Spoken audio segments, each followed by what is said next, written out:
हरियाणा की बेटी को गवर्नमेंट तक नहीं ढूंढ पा रही। हिसार की हर्षिता सोनी, उम्र 16 साल, 19 सितंबर 2024 को अपने घर से निकलती है, एक ऑटो में बैठती है और कहीं चली जाती है। पेरेंट्स को लगा कहीं आसपास गई होगी, तो कुछ देर तक कोई चिंता नहीं करते हैं। बट कुछ घंटों बाद जब उन्हें लगता है कि कुछ तो गलत हुआ है, देन वो जाते हैं पुलिस स्टेशन। वहाँ उन्हें मिलती है सुनीता, IAS ऑफिसर। वो उन्हें ये कहकर मना कर देती है कि हम 24 घंटे तक मिसिंग की कंप्लेंट फाइल नहीं करते हैं।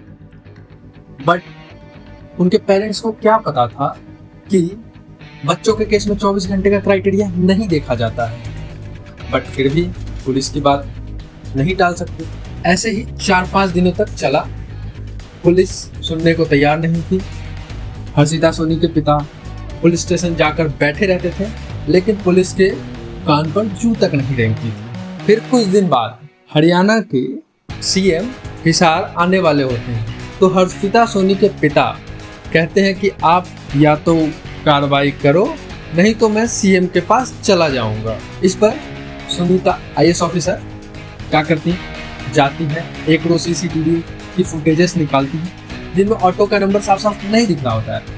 तो आपने इन्वेस्टिगेशन स्टार्ट करा, थोड़ा डिटेल इन्वेस्टिगेशन कीजिए, एटलीस्ट इतना तो पता लगाइए कि कहाँ से कहाँ तक गई है और क्या हुआ है। बट नहीं, जब तक CM साहब हिसार शहर में रहते हैं तब तक पुलिस इन्वेस्टिगेट करती है। जैसे ही CM साहब चले जाते हैं, पुलिस अपना इन्वेस्टिगेशन बंद कर देती है। ऐसे ही चक्कर लगाते रहते हैं हर्षिता के पिता, बट पुलिस सुनने को तैयार नहीं होती है। देन लास्टली फिर से हरियाणा के CM हिसार शहर में एक यूनिवर्सिटी में आ रहे होते हैं। देन उस टाइम पे पुलिस क्या करती है, हर्षिता के पिता को लॉकअप में पकड़ कर बंद कर देती है। आप देख रहे हो, एक पिता जो अपनी बेटी का मिसिंग कंप्लेंट लेकर बैठा है, उसे पुलिस लॉकअप में बंद कर रही है। क्या मस्त हिपोक्रेसी है ना।